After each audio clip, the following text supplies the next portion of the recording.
Corona की तीसरी लहर को लेकर चर्चा फिर गर्मा गई है। सरकार की एक रिपोर्ट में ऐसे लेकर चेतावनी दी गई है।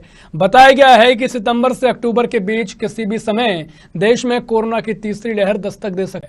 बात सिर्फ यहीं खत्म नहीं होती। एक अलग रिसर्च में वैज्ञानिकों ने यह भी बताया है कि तीसरी लहर कब पीक पर पहुंचेगी। लेकिन इन सबके बीच अगर तीसरी लहर दस्तक देती है तो क्या सावधानी बच्चे महिलाओं को रखनी है? इस विषय पर चिकित्सकों का क्या कहना है, देखिए रिपोर्ट।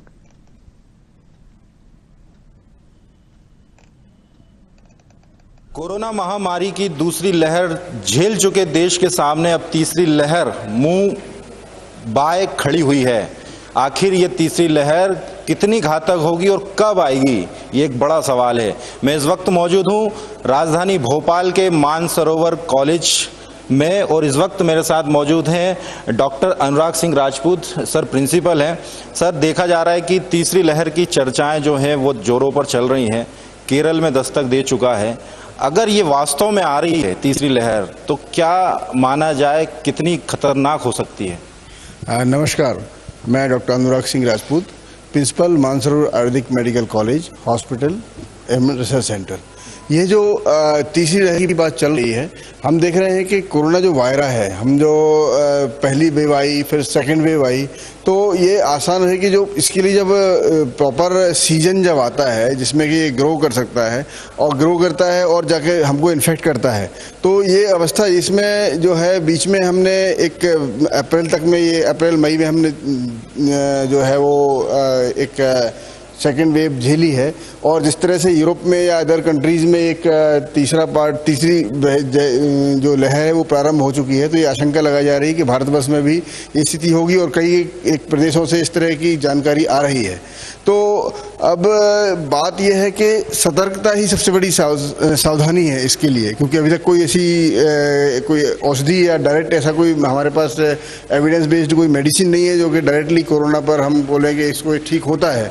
तो हमें पूर्ण सतर्क रहना चाहिए। जो भी इसकी प्रिकॉशंस बताए गए हैं, जो मास्क लगाना है या आपको सोशल डिस्टेंसिंग है, सैनिटाइजर है, ये पूरी की पूरी सावधानियों को बरतते रहें।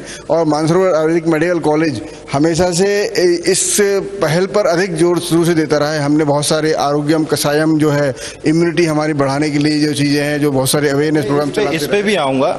अभी देखा जा रहा है कि जब तक ये वायरस आया एक न एक उसका नामकरण हुआ। अभी डेल्टा वेरिएंट ये नाम दिया गया है, कह रहा है कि यही एक तीसरी लहर है। तो क्या है आखिर ये डेल्टा वेरिएंट? लोग समझ नहीं पा रहे, बस नाम दे दिया, बहुत समझ लिए कि डेल्टा वेरिएंट, लेकिन यही से कह रहे हैं कि यही तीसरी लहर है। आखिर है क्या ये डेल्टा वेरिएंट? एक्चुअली जो अगर हम कोरोना वायरस की फैमिली में जाते हैं, जिस फैमिली से कोरोना वायरस बिलोंग करता है वायरसेस की, ये आरएनए वायरस है, रिट्रोवायरा है। और जो रिट्रोवायरा है ये पॉलीमॉर्फ्स होते हैं, ये अपना रूप तुरंत चेंज करते हैं। आज ये अलग है स्वरूप में तो कल दूसरे स्वरूप में होगा। तो इसकी कोरोना वायरस की बहुत सारी ऐसी वेरिएंट्स हैं जो चेंज होती रही हैं। आज जो हम सबसे सामने देख रहे हैं वो एक डेल्टा वेरिएंट है, और तो एक नामकरण है उसका। और डेल्टा वेरिएंट जो है वो हाईली कॉन्टेजियस है।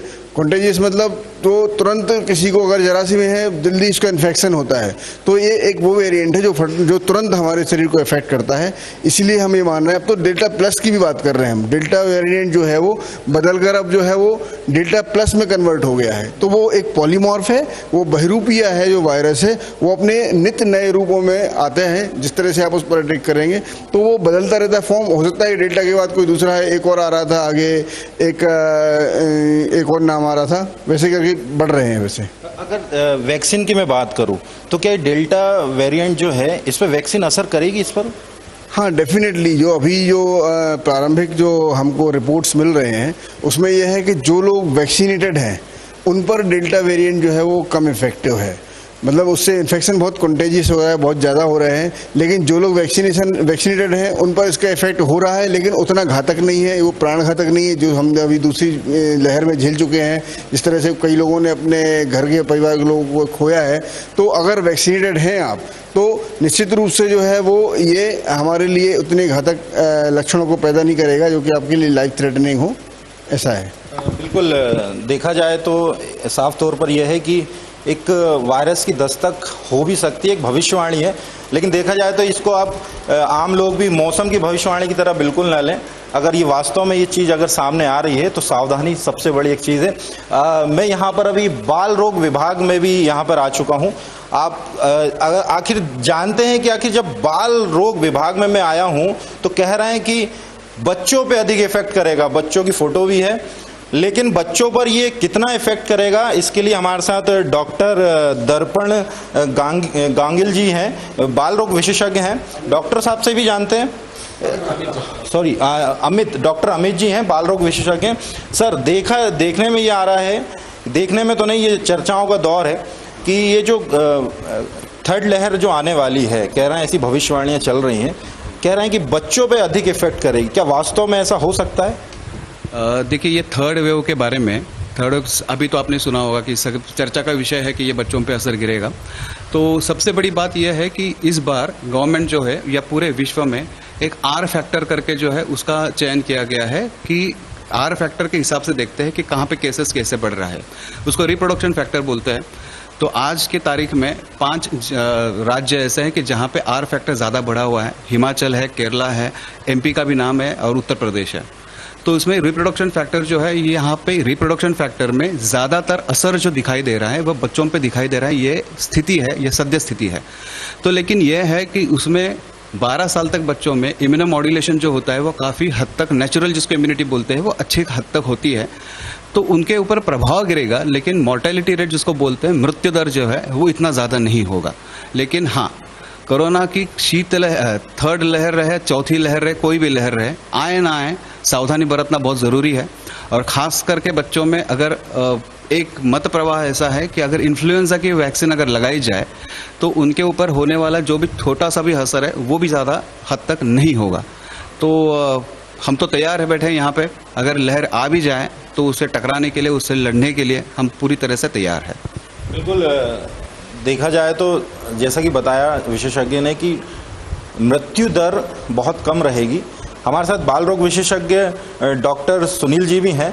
सर, आपसे भी मैं जानना चाहूँगा, सर ने तो बताया कि किस परिस्थिति में बच्चों पर इफेक्ट करेगा, परिवार की क्या भूमिका रह सकती है? बच्चों को अगर देखा जाए, जो आएगा बच्चे तो समझ नहीं पाएंगे, परिवार को क्या सावधानी बरतना पड़ेगी अगर ये स्थिति बनती है तो? मैं डॉक्टर सुनील चांगले, professor and head of the department, Mansarovar Ayurveda medical college and research centre Bhopal से बात करूँ। तो परिवार में हमें क्या सावधानी बरतनी चाहिए, क्योंकि जैसे कि फर्स्ट वेव भी देखी है हमने, सेकंड वेव भी देखी है, अभी थर्ड वेव कुछ राज्यों में उसकी शुरुआत हो चुकी है करके हम लोग सुन रहे हैं। केरला है, कुछ ईस्ट इंडिया के पार्ट्स हैं, उसमें इनका, और हमारे सर ने अभी बताया है आर फैक्टर के बारे में। तो एक सावधानी हमें, प्रिवेंशंस जो है ये हमें अपने घर से ही इसकी शुरुआत होती है। सबसे पहले तो घर की साफ सफाई, स्वच्छता होनी चाहिए, सैनिटाइजेशन अच्छा होना चाहिए घर। जैसे बच्चे खेलते हैं तो उनके खिलौने, जो भी चीज़ें वो डेली यूज़ करते हैं, या जो ऐसा लगता है कि जो इन्फेक्ट होने के चांसेस है, इस तरह की सारी चीज़ों को हमने अच्छे से उसको सैनिटाइज करना चाहिए, पहुँचना चाहिए। और जैसे ही बच्चों को हैंड वॉश करना चाहिए, सैनिटाइजर रहता है, जैसे हैंड वॉश के लिए हम लोग साबुन यूज़ कर सकते हैं। ऐसे बहुत सारा एंटीसेप्टिक साबुन आते हैं जिससे बच्चों का स्किन भी खराब नहीं होता है। इस तरह के डेटॉल्स वगैरह जो साबुन है वो हमें उनको बार बार हैंड वॉश करने के लिए लगाना चाहिए, जब भी खाना खाते समय में, खेलते समय में, या जो भी कुछ। और बच्चों को एक आदत सी होती है कि कोई भी चीज़ अगर पकड़े तो मुँह में डाले, तो उनसे हमें बच्चों को थोड़ा सा उनसे दूर रखना चाहिए। उनको बता देना चाहिए कि कोई भी चीज़ ऐसे मुँह में न डाले, एटलीस्ट कम से कम उसको दूर रखें। और दूसरा क्या होता है कि कुछ इम्यूनिटी बूस्टर्स जो है अपने बच्चों में यूज़ करते हैं, जैसे कि डेली रूटीन में हम लोग बच्चों को खाना खिलाते हैं, तो एक बैलेंस डाइट करके जो होता है, बैलेंस और न्यूट्रिशियस डाइट, वो हमने बच्चों को देना चाहिए ऐसे सिचुएशन में। फ्रूट्स हैं, कुछ आयुर्वेदिक उपाय भी हम लोग कर सकते हैं, उसमें कुछ काढ़े हैं, च्यवनप्राश है, जैसे कि हल्दी का दूध वगैरह जो है हम लोग। और हमारे आयुर्वेद में जैसे कवल जिसको कहते हैं, जैसे गड्डूश अपना, जैसे मुंह में जैसे हम लोग गार्गल्स करते, उसी तरह से हम लोग अजमोदा, पुदीना और तुलसी के पत्तों से हम लोग उसको गार्गल्स करके यूज कर सकते हैं। सेकंड, ये तो आयुर्वेद की सावधानी हो गई। अभी वैक्सीन नहीं आई है बच्चों को लेकर, क्या वैक्सीन कितना प्रभावी हो सकती है अगर आती है बच्चों को लेकर आपकी नज़र से? 2-3 दिन पहले ही हमने न्यूज़ सुनी, एक जाइडस कैडिला ने एक वैक्सीन निकाली हुई है जो एज ग्रुप 12 to 18 तक के हम लोग उसको दे सकते हैं। तो एक सीवेरिटी जो है, ये वैक्सीन सीवेरिटी रोक सकती है, जो भी मॉर्टेलिटी रेट है वो कम हो जाएगा और सीवेरिटी कम हो जाएगी। यानी कि अभी हम लोग ऑब्जर्व कर रहे हैं जैसे थर्ड वेव में जो संभावनाएं है, जो हमें सिम्टम्स बच्चों में दिखेंगे, जैसे कि बुखार है, खांसी है, उल्टी है, संडास है और गले में जो खिचखिच होती है, सोर थ्रोट बोलते हैं उसको, इन्फेक्शन, ये जो इन्फेक्शन हमें बच्चों में बॉडी एक्ट होना, ये सब इनमें जो सिवेरिटी जो रहेगी, जो मॉर्टेलिटी रेट जैसे सर ने कहा है, मृत्यु दर कम दिखाई देगा और बच्चों में लंग्स में इन्फेक्शंस कम होंगे वैक्सीन से। वैक्सीन एक प्रिवेंटिव मेजर है और ये हमें वैक्सीन से हमें ये फायदा मिलेगा बच्चों को। बिल्कुल, बच्चों पर इफेक्ट देखा जाए तो होगा भी और कुछ सावधानियां डॉक्टर ने भी बताई हैं कि परिवार को सावधानी बरतना बहुत ज़रूरी है। परिवार, क्योंकि बच्चों पर जब ये चीज़ अगर सामने आती है तो परिवार की ज़रूरी है कि परिवार इस चीज़ पर ध्यान दे। मैं दूसरी तरफ अब मैं इस स्त्री प्रसूति विभाग में इंटर हो रहा हूँ। यहाँ पर जानते हैं, यहाँ पर आखिर बात करते हैं कि अगर ये वास्तव में तीसरी लहर अगर वास्तव में आ जाती है तो क्या महिलाओं को लेकर भी कुछ इस पर प्रभाव पड़ेगा। हमारे साथ डॉक्टर स्वाति व्यास जी हैं, महिला रोग विशेषज्ञ हैं, इन्हीं से जानते हैं। मैम, आपकी इस चेयर पर बैठना चाह रहा हूँ मैं। मैम, देख रहे हैं कि बच्चों पर इफेक्ट होगा, हमारी चर्चा हुई आपके विशेषज्ञों से। अगर मैं स्त्रियों की बात करूं तो क्या स्त्रियों पे भी कुछ इस थर्ड लेयर का कुछ फर्क पड़ेगा क्या? पिछले 2 लहरों में ऐसा देखा गया है आमतौर पर कि पुरुषों की संख्या ज़्यादा रही है महिलाओं की तुलना में, लेकिन महिलाओं में मेंटल प्रेशर जो है वो इसका 2 तरफा है। एक तो फ्रंटलाइन वर्कर के रूप में भी उनको घर का भी सब कुछ संभालना पड़ता है और हॉस्पिटल का सारा चीज़ देखना पड़ता है, तो उनके ऊपर मेंटल प्रेशर ज़्यादा है। और वैक्सीन जो है वो सबके लिए ज़रूरी है, इवन जो प्रेग्नेंट लेडीज़ हैं उनको भी रेकमेंडेड है, although it depends upon various things. उन्हें अपने जो भी चिकित्सक हैं उनसे सलाह लेनी होगी। और जो प्रेग्नेंट लेडीज़ हैं उनकी कुछ कंडीशंस में ऐसा देखा गया है कि उन्हें बच्चे के जन्म के बाद वो वैक्सीन लगवानी है, तो it depends on many things. मतलब ज़्यादा घातक नहीं माना जा सकता महिलाओं को लेकर? घातक ये बहुत सारी चीज़ों पे निर्भर करता है, बट अगर आपने वैक्सीन लगवा ली है तो ये जरूर है कि बिल्कुल ही घातक नहीं सिद्ध होगा। आपने गर्भवती महिलाओं की बात करी, अगर वो इसकी चपेट में आती भी हैं तो अगर सावधानी के तौर पर देखा जाए तो क्या सावधानी बरतना चाहिए महिलाओं को? सर्वप्रथम तो वैक्सीनेटेड रहें तो इसके दुष्प्रभाव ज़्यादा नहीं होंगे। दूसरी बात, जैसे ही आपको कोई भी सिम्टम्स दिखाई दे तो वो सबके लिए लागू होता है। मैं सभी माताओं और बहनों से अपील करना चाहूँगी कि वे अपने विषय में ज़्यादा जागरूक रहें और कोई भी सिम्टम्स होने पर तुरंत टेस्ट कराएं। और अगर प्रारंभिक अवस्था में हमें कोविड का पता चल जाए तो ये बिल्कुल भी घातक नहीं है। बहुत बहुत धन्यवाद मैडम जानकारी साझा करने के लिए। आपने देखा कि डेल्टा वेरिएंट्स आखिर क्या है, इस पर बात हुई। बच्चों पर अगर इफेक्ट करता है तो उसकी सावधानियों पर बात हुई। अगर महिलाओं पर इफेक्ट करता है तो महिला विशेषज्ञ से हमने राय जानी। अब मैं जहाँ पर इंटर हो रहा हूँ ये मानसरोवर कॉलेज का कोविड विभाग है। यहाँ पर पहले से ही ये तैयारी हो गई है, लेकिन क्या तैयारी है कोविड सेंटर में, क्या कुछ होगा? हमारे साथ डॉक्टर दर्पण जी हैं, सामने हैं, दर्शकों में दिखाना चाहूँगा। सर, मैंने सुना है, जैसा कि अभी मेरे को डॉक्टर सर राजपूत जी ने बताया कि आप कोविड जो आपका वार्ड है इसमें आप लगातार बीते 2 वर्षों से लगातार काम कर रहे हैं। क्या परिस्थिति रहती है? मैं आपके जो एक्सपीरियंस है उसको साझा करना चाहता हूँ। परिस्थितियाँ यहाँ पर पेशेंट्स के लिए बहुत अनुकूल हैं। जब पेशेंट हमारे पास आते हैं तब हम लोग सबसे पहले उनको एनालिसिस करते हैं कि उनकी अभी स्थिति क्या है। स्थिति के हिसाब से हम उनको फिर बेड अलॉट करते हैं और जिस प्रकार का उनका रिक्वायरमेंट है, चाहे वो ऑक्सीजन से रिलेटेड हो, सीपैप मशीन हो या फिर वेंटिलेटर हो, वो उनको असाइन किया जाता है और प्रॉपर सपोर्ट दिया जाता है। सबसे ज़्यादा प्रॉब्लम जो आती है कोविड वार्ड में पेशेंट्स के लिए कि पेशेंट घबराते बहुत ज़्यादा हैं। तो हमारे यहाँ हम लोगों ने एक फ्रेंडली एटमॉस्फेयर क्रिएट किया है जितने भी हमारे यहाँ का स्टाफ है, चाहे वो नर्सिंग स्टाफ हो या डॉक्टर्स हो, प्रॉपरली सभी लोग उनसे बात करते हैं अच्छे से, और जिस प्रकार से भी उनको सहायता हो सकती है वो हम उनको प्रोवाइड करते हैं। कई बार ऐसा होता है कि जो पेशेंट के अटेंडेंट है वो बहुत घबराते हैं कि हमारे मरीज की स्थिति कैसी है, तो टाइम टू टाइम उनको, जैसे सुबह हुआ या शाम को हुआ, कोई एक टाइम फिक्स कर लेते हैं हम जो पेशेंट के अकॉर्डिंग है। उनको उनके परिजनों से हम लोग वीडियो कॉल के माध्यम से बात भी करवाते हैं और उनको प्रॉपरली सारी जानकारी दी जाती है कि उनको किस प्रकार की स्थिति है। तो यहाँ किसी भी प्रकार की घबराहट नहीं होती किसी पेशेंट में, और इसीलिए हमारे यहाँ पर जो रिकवरी रेट है वो सबसे ज़्यादा है। अच्छा, आप सावधानी तो आप पेशेंट को करवा ही देते हैं, आप भी 2 साल से चीज़ से 1-2-4 हो रहे हैं, आपको डर नहीं लगता है कि आप कहाँ पर हैं और कुछ आप भी ऐसा ना हो कि कुछ घर लेकर चले जाएं? नहीं, इस प्रकार कोई डर नहीं है। हम अपने लिए सबसे पहले सिक्योरिटी लेते हैं, क्योंकि जब हम लोग कोविड पेशेंट के साथ रहते हैं तो पूरा पीपी किट के साथ में रहते हैं और प्रॉपर मास्किंग रहती है हमारे पास, सैनिटाइज होते हैं और उसके बाद ही यहाँ से घर जाते हैं। और व्यवस्था हमारी इतनी ज़्यादा अच्छी है कि हमें इन्फेक्शन घर जाने डर नहीं जाता है। बिल्कुल आपकी व्यवस्था देखना चाहूँगा। बिल्कुल आप डॉक्टर राजपूत जी से ही बात करते हैं। सर, लगातार देख रहे हैं कि आपकी तैयारी में देख रहा हूँ कि वास्तव में तीसरी लहर आए नहीं आए ये तो ईश्वर जाने, लेकिन आपकी क्या तैयारी है अभी वर्तमान में?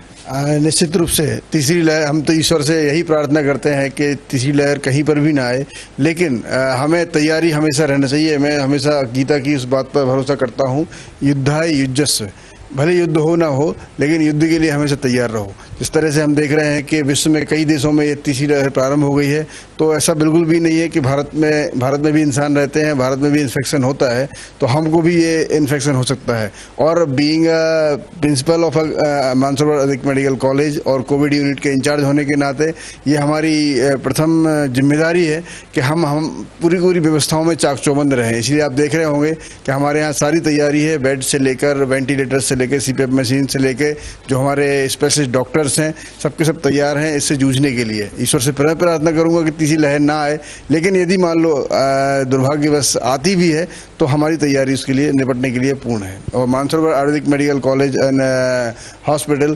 पूर्ण रूप से इस तीसरी वेव से जूझने के लिए तैयार है। बिल्कुल सही बात है कि जैसा पहले देखने में आया कि तैयारी बिल्कुल नहीं थी, चिकित्साएं व्यवस्थाएं पूरी चरमरा गई थी, आपने उससे सबक लिया। मैं अपने कैमरामैन हर्ष से कहूँगा, हर्ष ये दिखाएं कि पूरा इस तरीके से जो बेड पूरे तैयार कर लिए गए हैं, सोशल डिस्टेंसिंग का पालन भी किया गया है, अलग अलग दूर बेड्स हैं, टीम पे मौजूद है। ये भी चाहते हैं कि इस तरीके की चीज़ अब दोबारा बिल्कुल भी ना आए, लेकिन अगर आ भी जाती है तो ये पहले से सबक लेकर सभी चिकित्सक इस चीज़ में आगे आ चुके हैं और पूरी तैयारी कर चुके हैं। डॉक्टर साहब, ये तो रही ये सारी बात, अब वर्तमान में देखें तो अगर ये तो बेड हैं, क्या ये आपने जो बेड बनाए हैं अलग अलग कमरों में है, अभी देखा, बच्चों के लिए अलग व्यवस्था है, महिलाओं के लिए अलग व्यवस्था है, कुछ ऐसी भी व्यवस्था है आपके जरिए? देखिए, कोरोना बच्चों या महिला या पुरुष देखकर नहीं आता है। हमने इसमें इस तरह से कोई डिवीजन नहीं किया है कि महिला और पुरुष के लिए अलग अलग किया है, क्योंकि जिस समय हमने इसको डेवलप किया उस समय सबसे महत्वपूर्ण आवश्यकता थी कि हमारे पास चिकित्सा उपलब्ध हो। अब चिकित्सा चाहे वो जो है पुरुष हो चाहे महिला हो, सारी व्यवस्थाएं हैं, लेकिन यदि कोई ऐसी आवश्यकता लगती है कि उनके लिए अलग से कुछ करना है तो हमारे पास पर्याप्त जगह है, पर्याप्त बेड्स हैं, तो उनके लिए हम ऐसी व्यवस्था जरूर बनाएंगे कि उनके लिए अलग अलग इस तरह से वार्ड्स बनाएं। और बच्चों के लिए भी खास करके जिस तरह से आपने डॉक्टर अनिल चांगले, प्रोफेसर अनिल चांगले जी हैं, प्रोफेसर अमित जगताप जी हैं, इनकी देखरेख में हम पूरी की पूरी जो व्यवस्था है उसके लिए बच्चों के लिए आवश्यकता है, पूरी की पूरी हम चाक चौबंद हैं उसके लिए। बिल्कुल चाक चौबंद व्यवस्था हम भी चाहते हैं कि आपकी तरह अन्य चिकित्सक भी अपने अपने अस्पतालों में रखें। आपने ये देखा कि अभी मानसरोवर कॉलेज में हम मौजूद हैं, बाल जो चिकित्सक हैं उनकी राय हमने जानी, महिलाओं से संबंधित विशेषज्ञों से हमने बात करी, क्या कुछ व्यवस्थाएं हैं, कैसे कोविड में रहने वाले डॉक्टर इस बीच रहकर अपनी सेवाओं को आगे बढ़ाते रहते हैं। लेकिन अगर ये तीसरी लहर वास्तव में अगर आती है तो सबसे बड़ी बात यह है कि आपको भी लापरवाही से बचना है। सावधानी अपनी जगह है, आप लापरवाही करने से बचेंगे, सावधानी अपने आप होगी। मौसम के जैसी भविष्यवाणियां चल रही हैं, इससे आप खुद भी अंदाज़ा न लगाइए, भीड़ का हिस्सा ना बनिए, बस कुल मिलाकर यह है कि सावधानी ही इसका बचाव है। कैमरा पर्सन हर्ष के साथ देवेंद्र पटेल, साधना न्यूज़।